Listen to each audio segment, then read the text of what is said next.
Indian సినిమాలో most awaited talented movie Peddi. Hero Ram Charan గారు నటిస్తున్నటువంటి ఈ రూరల్ పీరియాడిక్ డ్రామాపై భారీ అంచనాలున్నాయి పాన్ ఇండియా వైడ్. ప్రస్తుతం పెద్ది శరవేగంగా షూటింగ్ జరుపుకుంటున్న విషయం మనందరికీ తెలిసిందే. ఈ క్రమంలోనే లేటెస్ట్గా పెద్ది నుంచి ఓ ఇంట్రెస్టింగ్ అప్డేట్ అయితే అందించారు మూవీ మేకర్స్. ఈ సినిమా నుంచి ఫస్ట్ సింగిల్ రిలీజ్ చేసేందుకు మేకర్స్ అయితే ప్లాన్ చేస్తున్నారు. ఆస్కార్ దిగ్గజం ఏఆర్ రెహమాన్ గారు తనదైన శైలిలో ట్యూన్ ఇచ్చారని తెలుస్తోంది. అయితే గత 2 రోజులుగా పెద్ది మేకర్స్ చికిరీ చికిరీ అనే పదాన్ని బాగా వైరల్ చేస్తున్నారు. దీంతో చికిరీ అనే పదం సాంగ్ ఉండబోతుందని ఫ్యాన్స్ అయితే ఫిక్స్ అయిపోయారు. ఈ క్రమంలోనే చికిరీ అంటే ఏంటి అనేది అర్థం చెప్పేశారు డైరెక్టర్ బుచ్చిబాబు సానా. విలేజ్లో బాగా ఇష్టపడ్డ అమ్మాయిని చికిరీ అని ముద్దుగా పిలుచుకోవడం అని బుచ్చిబాబు అర్థం చెప్పేశారు. ఈ సందర్భంగా పెద్ది ఫస్ట్ సింగిల్గా లవ్ మెలోడీ చికిరీ చికిరీ సాంగ్ అయితే రాబోతుందని బుచ్చిబాబు తెలిపారు.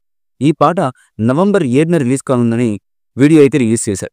ఈ క్రేజీ టాక్తో మెగా ఫ్యాన్స్ తమ మ్యూజిక్ బాక్స్ను సిద్ధం చేసే పనులు పడ్డారు. ఎందుకంటే ఫస్ట్ గ్లిమ్స్తోనే పెద్ద మ్యూజిక్ స్థాయిలో ఎలా ఉండబోతుందన్నది క్లారిటీ ఇచ్చేసింది పెద్ది మూవీ టీం.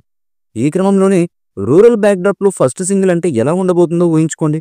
దాదాపు 200 కోట్లకు పైగా భారీ బడ్జెట్తో వృద్ధి సినిమాస్ బ్యానర్పై వెంకట సతీష్ కిలారు ఈ మూవీని ప్రొడ్యూస్ చేస్తున్నారు. మైత్రి మూవీ మేకర్స్ సుకుమార్ రైటింగ్స్ ప్రెజెంట్గా వ్యవహరిస్తున్నారు. ఈ మూవీకి రత్నవేలు సినిమాటోగ్రాఫర్గా పనిచేస్తారు.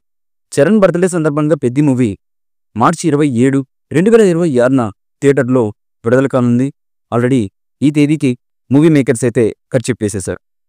మరి ఈ సినిమా ఎలాంటి రికార్డ్స్ని బద్దలు కొడుతుంది, ఎలాంటి సెన్సేషన్ క్రియేట్ చేస్తుంది, అంతకంటే ముందు పెద్ది నుంచి రాబోయే మొదటి పాట ఎలాంటి ప్రభంజనాన్ని సృష్టిస్తుంది అనేది తెలియాలంటే మాత్రం ఈ పాట రిలీజ్ అయ్యేంత వరకు వెయిట్ చేయక తప్పదు. లెట్స్ వెయిట్ అండ్ సీ ఈ పాట ఎలా ఉంటుంది అనేది నవంబర్ 7వ తేదీ తెలిసిపోతుంది. మరిన్ని అప్డేట్స్ కోసం మా ఛానల్ని సబ్స్క్రైబ్ చేయండి. అలాగే పక్కనే ఉన్న గంట సింబల్ని గట్టిగా కొట్టండి.